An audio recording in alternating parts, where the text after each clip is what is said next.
Halo kawan-kawan semua, selamat datang kembali di Almaty, kota terbesar di Kazakhstan yang dikelilingi oleh pegunungan indah dan kaya dengan sejarah serta budayanya. Hari ini aku akan menjelajahi kota Almaty dengan cara paling sederhana dan murah tapi menyenangkan, yaitu dengan naik metro, bus, dan jalan kaki. Yang saat ini sekarang, ini metronya, ini adalah metro Abay. Abaya. Kayak nama baju tradisional Arab aja, kalau abaya. Abay. Perjalanan aku mulai dari stasiun metro Abay, salah satu stasiun metro di Almaty yang cantik dengan desain khas Kazakhstan yang dipadu dengan gaya Uni Soviet. Seperti yang pernah aku bahas sebelumnya, kalau metro di sini sangat bersih dan terjangkau, dan cukup dalam situasi stasiun bawah tanahnya. Hari ini jam 1 siang, dan hari ini agak panas gitu. Dan hari ini lagi aku kembali jalan sendirian. Di metro di Almaty sini itu nggak begitu ramai ya orang-orangnya. Kan nggak begitu ramai. Cukup sepi sih itu kan. Ada orang pun jauh dari aku. Wih, tinggi banget. Oke deh, aku udah sampai. Ini adalah Kazakh. Dalam perjalananku, aku melihat ada sebuah universitas di tengah-tengah kota Almaty. Dalam bahasa Indonesia namanya adalah Universitas Penelitian Agraria Nasional Kazakhstan. Ini adalah salah satu universitas agraria tertua di Asia Tengah. Mungkin kalau di Indonesia mirip sama IPB ya. Tapi aku cuma lewat doang. Karena aku sekarang mau jalan ke Koktebe. Koktobe deh, bukan Koktebe. Dari sini aku berjalan sekitar 1-2 km untuk menuju salah satu tempat wisata terkenal di Almaty yang namanya Koktobe. Kota Almaty ini adalah kota surganya pejalan kaki. Yang suka jalan kaki, yang hobi jalan kaki, mesti datang ke Almaty. Di mana-mana hijau di sini. Trotoarnya enak, tertata, kiri kanan hijau. Hijau banget dan kotanya bersih. Tapi yang jelas sampah hampir gak ada di Almaty. Kalau lagi capek jalan, ada tempat duduk nih. Ada banyak tempat duduk. Selain kotanya yang ramah buat pejalan kaki, hal lain yang membuatku senang banget jalan kaki di Almaty adalah tidak ada yang ngelihatin, tidak ada yang gangguin, apalagi sweet-sweet alias catcalling di jalanan. Orang-orangnya pada cuek, dan aku lihat banyak cewek yang pakai baju buka-bukaan pun biasa aja jalan kaki di sini. Orang-orang gak liatin kayak gimana gitu, biasa aja. Dan by the way, gak semua negara kalangan atas kayak gini ya. Misalnya di Arab Saudi atau di negeri-negeri teluk lainnya, kalau jalan kaki di jalan itu diliatin kayak gimana gitu. Gak enak banget. Gak usah jauh-jauh deh. Negeri tetangga Kazakhstan di Asia Tengah, Tajikistan, di situ kalau jalan diliatin gak nyaman banget gitu. Atau di negeri sendiri, aku pribadi kalau di Indonesia ya mohon maaf, males banget mau jalan kaki. Trotoar kurang memadai, sering disuit-suit, dan pernah beberapa kali mendapatkan kejadian yang tidak menyenangkan. Andai saja ya kalau situasi dan lingkungannya di Indonesia mirip kayak gini, pasti enak banget kan? Ini adalah patung salah satu tokoh Kazakhstan, yaitu Bapak Sastrawan Kazakhstan. Kalau di Rusia, Bapak Sastrawan Rusia adalah Alexander Pushkin. Kalau di Kazakhstan, Bapak sastrawannya bernama Abay Ibrahim Kunanbayev. Di negeri-negeri bekas Uni Soviet, Bapak sastrawan itu begitu dihormati dan setara seperti pahlawan.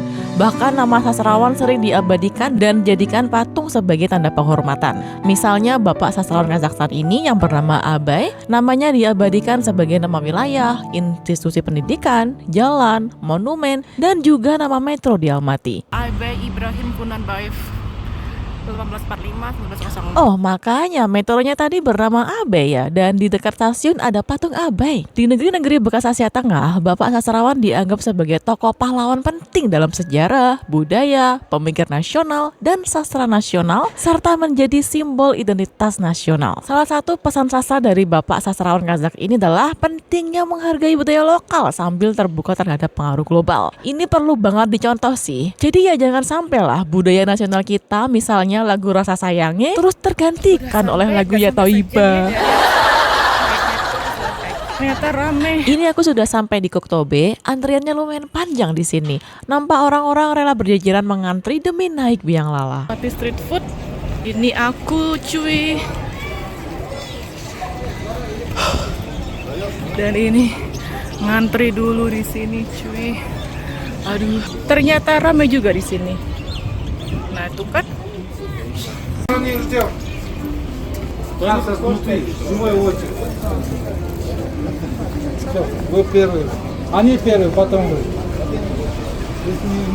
lagi masuk.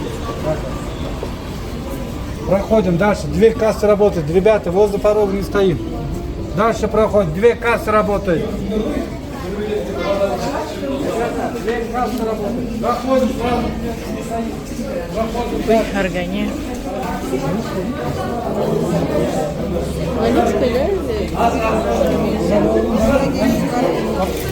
Jadi aku mau beli sekali jalan aja biar murah di sini. One way.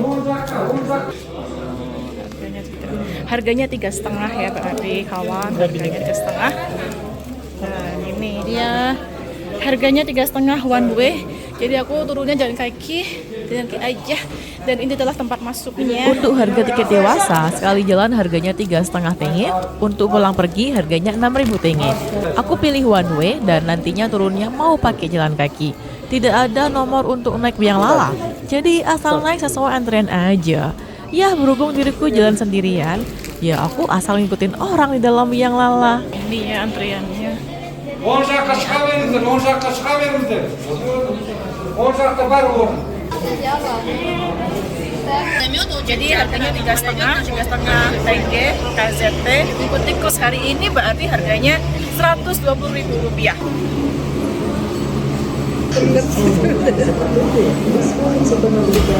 Hore, aku naik yang pertama.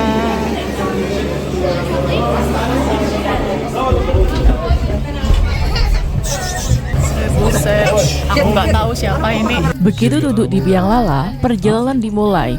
Udaranya seger banget di daerah pegunungan di sini. Biang lala ini memanjakan pengunjung melewati pemandangan metropolitan kota Almaty.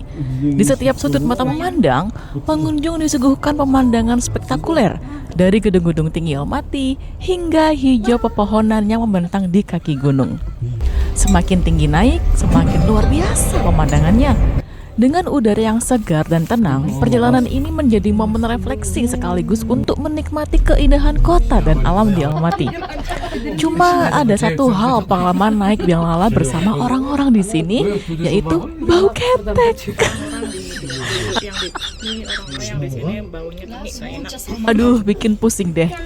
Biasanya sih memang kalau musim panas begitu ya, tapi kalau musim dingin nggak terlalu kecium bau keteknya.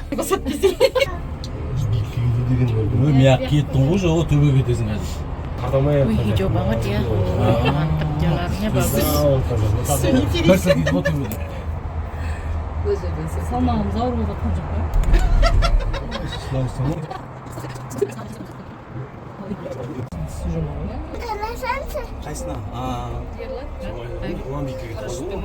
Sesampainya di puncak, inilah puncak tempat yang dinamakan Koktobe. Biang lala ini berjalan menuju puncak sekitar 8 menitan dengan harga 100 ribuan rupiah sekali jalan. Menurutku worth it banget sih untuk dinaiki kalau berkunjung ke Almaty. Ini dari bawah sampai atas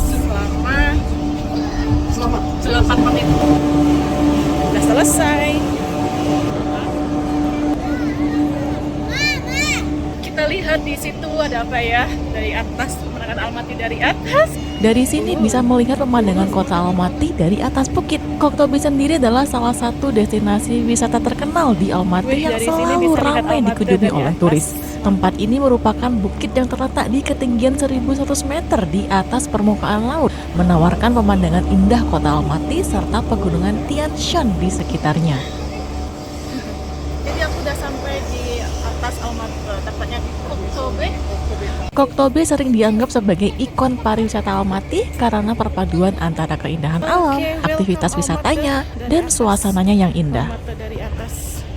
Dan ini adalah tower. Ini adalah Menara Koktobe yang juga dikenal sebagai Tower Televisi Almaty, salah satu landmark paling ikonik di Almaty dan Kazakhstan.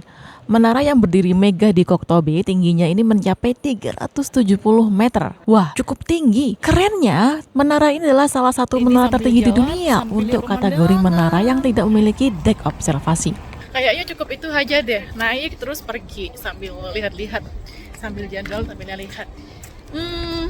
Karena aku udah pernah naik kereta gantung, misalnya kalau di Istanbul itu murah banget, cuma bayar kartu metro, ya paling 10.000. Aku tadi nggak beli pulang pergi. Jadi ini pulangnya nggak tahu naik apa, jalan kaki atau naik. Setelah eksplor dan jalan di Bukit Koktobe, ternyata Koktobe ini tidak hanya tentang bukit ketinggian aja, tetapi juga menyuguhkan arena bermain, taman bermain, kafe, dan juga ada kebun binatang mini. Ternyata tempatnya gede banget loh. Ada toko souvenir. Mahal-mahal nggak ya atau murah-murah? Coba lihat dulu deh.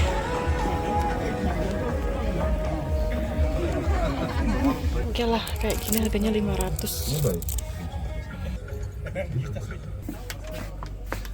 Это 500, да? Нет, Oh. эти 800 стоят. 800. Да. Buat itu nih. Harganya 25 ribuan. Bang, aku beli tampilan kulkas dan ternyata harganya 500. Ini cuma 500 atau 16.000 rupiah. Oke lah, sedang lah harganya. Oke deh, aku udah dapet souvenir tempelan kulkas. Mendua awannya. Ini hujan. Ini ada naik bus di sini 1.500, berarti 50.000. Ada permainan, ada roller coaster juga di sini. Cuma karena ini lagi hujan ya, jadi ya nggak beroperasi di sini. Hujan nih. Ada bonbin juga di sini. Kalau jadi di Koktobe ini ada kebun binatang juga kecil, permainan. Di mana? Delik bersembunyi. Situ ada akuarium. Apa itu?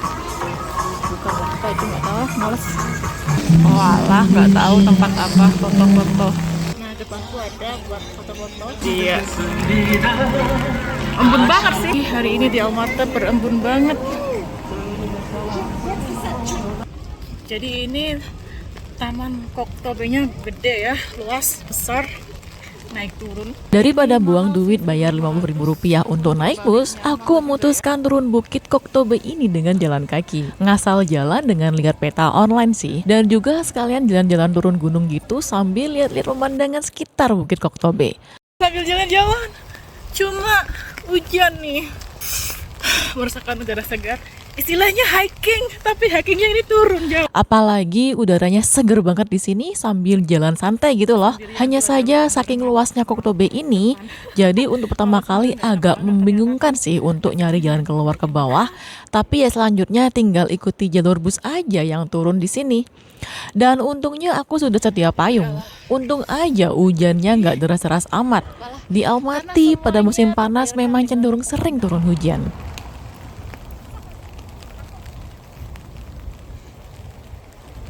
Sampai lihat pemandangan.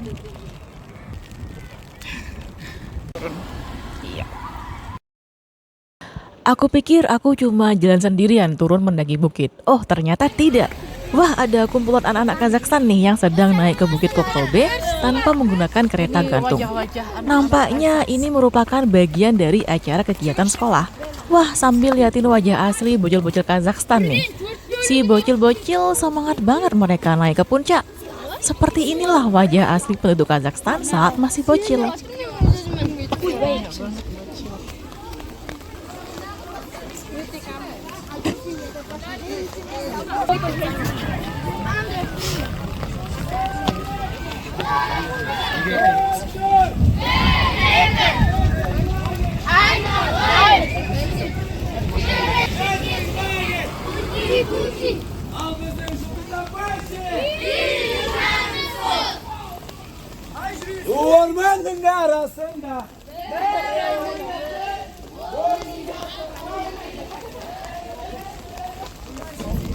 Banyak banget bocil. Ini banyak banget bocil. Jadi nggak merasa sendirian aku karena banyak bocil di sini. Setelah 1 kilometeran turun jalan kaki, aku menemukan ada bus. Ada bus. Wah, sungguh di luar dugaanku. Aku pikir tadinya aku bakalan jalan 5 km dari atas bukit sampai bawah. Ternyata Alhamdulillah ya, jalan ternyata ada turunnya bus. nggak jauh untuk sampai ke pemberhentian bus kota. Dan by the way, ini aku jalannya random ya, tanpa persiapan. Tiba-tiba aja aku naik bus ngasal aja. Dan bus yang aku naiki selanjutnya ini menuju salah satu destinasi wisata terkenal di Kazakhstan, yaitu Shimbulak. Awalnya aku hanya berencana untuk mengunjungi Koktobe aja sih. Tapi ternyata saat naik bus, aku mendapatkan bus yang arahnya menuju Shimbulak. Terus melihat ada bus dengan tujuan Shimbulak. Begitu melihat bus dengan arah itu, aku langsung naik. Benar-benar perjalanan travel yang spontan dan penuh kejutan nih. Aku sekarang sampai di Kamet Naya Daroga. Nah, ini untuk gondolanya ke Cimbulak. Di belakangku ya. Selamat datang di Cimbulak. Wow, ternyata tempatnya lebih bagus daripada Koktobe tadi. Ngomong-ngomong, Cimbulak ini adalah resort ski terbesar se-Asia Tengah. Menuju ke sini mudah dan murah banget, gak bikin kantong kempes. Dengan hanya naik bus kota yang harganya cuma 200 tenge, yang gak nyampe 10.000 rupiah, dan pemandangannya dari bawah sudah wow banget. Biang lala alias kereta gantung dan pemandangannya lebih keren daripada yang tadi. Ini untuk beli tiketnya, berapa sih harganya? Harganya lebih murah di sini. Sini 2,5, PP 4.000. Tadi di Koktobe itu harganya 3,5 sekali jalan dan PP 6.000. Oke deh, aku lagi beli tiket dulu. Туда обратно? Куда именно? До первой станции на самом деле? Не знаю. А если туда обратно сколько стоит будет? Тоже будет 4 стоить. Лучше возьмите сразу сюда и обратно. Oh, 5500. 5500 на карте. Один, да? Да.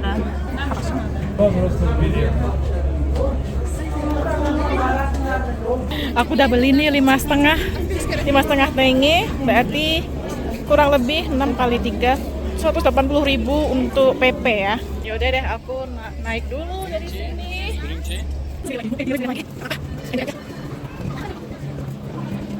Enjoy aja ya. Ya udahlah, kapan lagi kesini kan?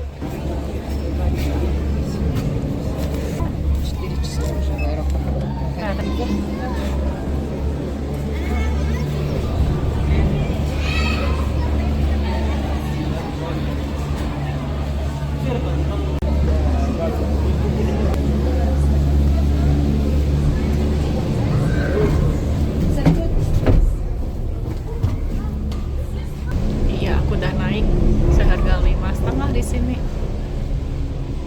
Udah tahu nggak? Aku naik sama nggak tahu ini siapa. Jadi barengan nggak tahu siapa, tiba-tiba jumpa aja di depan. Biang lala telah siap menuju ke puncak bukit yang lebih tinggi.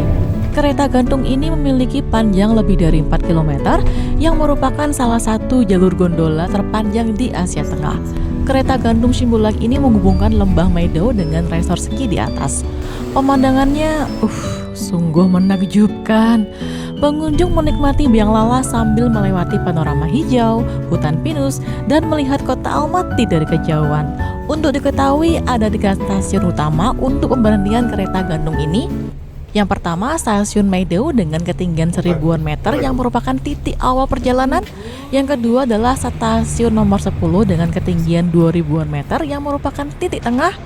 Yang ketiga adalah stasiun Cimbulak dengan ketinggian 3000-an meter yang merupakan titik akhir, yaitu tempat pusat kegiatan ski dan snowboarding.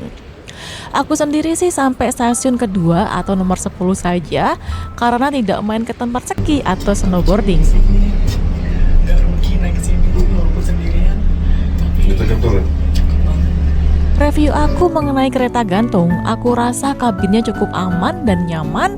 Katanya sih mampu menampung hingga 6 orang per gondola. Dengan sistem pengangkatan yang canggih, perjalanan naik biang lala ini terasa mulus dan bebas gangguan. Kalau musim dingin, pastinya pengunjung disuguhi pemandangan salju yang putih, cocok untuk pengunjung yang datang untuk bermain ski dan snowboarding. Sementara aku datang di musim panas, lembah dan pegunungan berubah menjadi hijau, ideal untuk jalan-jalan, hiking, atau sekedar menikmati alam. Untuk durasi perjalanannya, perjalanan dari Lembah Meidao ke stasiun kedua memakan waktu sekitar 10-15 menit. Cukup puas untuk menikmati pemandangan dan mengabadikan momen dengan kamera.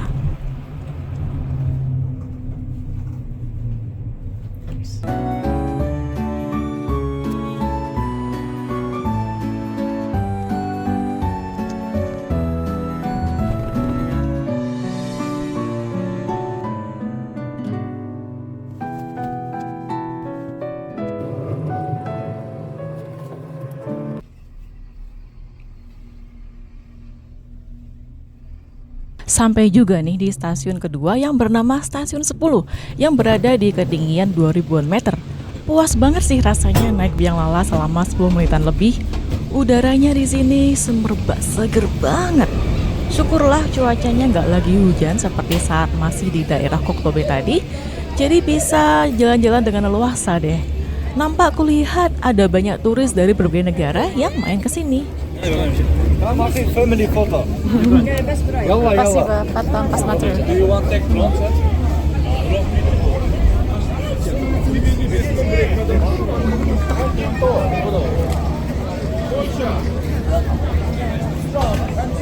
Terletak di pegunungan Tian Shan, sekitar 25 km dari pusat kota Almaty, wisata Simbulak ini menjadi destinasi favorit untuk olahraga musim dingin, rekreasi, dan menikmati keindahan alam sepanjang tahun.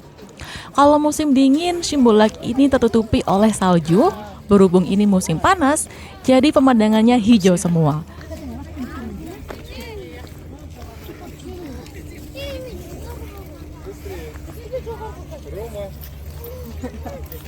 Stasiun kedua Simbulak ini berada lebih dari 2000 meter di atas permukaan laut. Adapun jalur ski di sini mencapai titik tertinggi hingga di atas 3000 meter, sehingga menjadikannya sebagai salah satu resort ski tertinggi di dunia.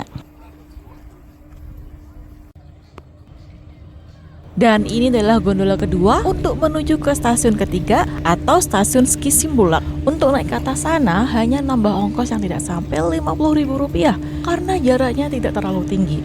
Aku sendiri cukup sampai di sini aja sih. Udah lumayan kedinginan dan gak bawa jaket. Gak tahu kalau hawanya tetap dingin walau di musim panas.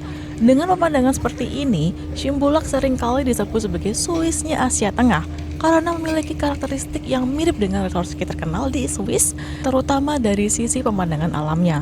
Inilah Simbulak, pemandangannya bagus banget. Kayak Swiss, ini Swiss-nya Asia sih. Ya nggak sih? Sebagai resort ski unggulan di Asia Tengah, Simbulak juga nggak kalah sama resort-resort ski di Eropa. Mantep cuy, bagus banget. Karena di sini juga menawarkan fasilitas resort yang modern dan canggih yang sebanding dengan resort-resort di Swiss maupun Eropa. Kalau menurut pendapatku sendiri, Simbulak ini punya daya tarik tersendiri yang membedakannya dari resort ski di Eropa. Kalau Simbulak terletak di pegunungan Tian Shan dengan pemandangan Asia Tengah yang unik dan eksotis, pemandangannya di sini lebih liar dan alami. Sedangkan resort-resort ski Eropa, khususnya di Swiss, berada di pegunungan Alpen, biasanya dikelilingi oleh desa-desa kecil dengan arsitektur Eropa. Lama-kelamaan aku agak kedinginan di sini. Untuk harganya, tentu saja di sini relatif lebih terjangkau dibandingkan dengan resort-resort ski Eropa, baik untuk tiket kereta gantung, penyewaan peralatan, ataupun akomodasi. Naik gondola pulang pergi aja cuma Rp200.000. Later, maybe this close. Just 5 minutes time. Thank you. Gak biasanya sih aku ngomong bahasa Inggris di Kazakhstan, hampir selalu ngomong dalam bahasa Rusia. Wah, di sini aku diajak ngomong bahasa Inggris. Dan memang sih saat interaksi di sini banyak sekali staf-staf yang bisa berbahasa Inggris dengan baik. Terakhir, musim panas dan musim dingin di sini sangat kontras, hijau dan putih. Musim ski di musim dingin biasanya berlangsung dari bulan November hingga Mei dengan saljunya yang cantik yang ideal untuk olahraga musim dingin. Selama musim panas, tempat ini biasanya menjadi tujuan hiking. Jadi kalau kamu menyukai olahraga musim dingin atau ingin liburan dengan balutan salju, musim dingin adalah pilihan terbaik. Namun jika kamu lebih suka hiking atau jalan-jalan sambil menikmati pemandangan hijau dan udara segar pegunungan, kesini lebih cocok pada saat musim panas seperti traveling kali ini. Ya udahlah, udah cukup sih di sini untuk ambil view, foto-foto dan video.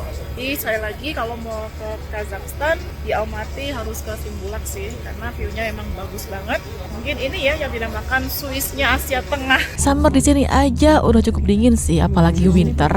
Oke deh, itu ya review aku. Dadah, sampai jumpa lagi. Kelas.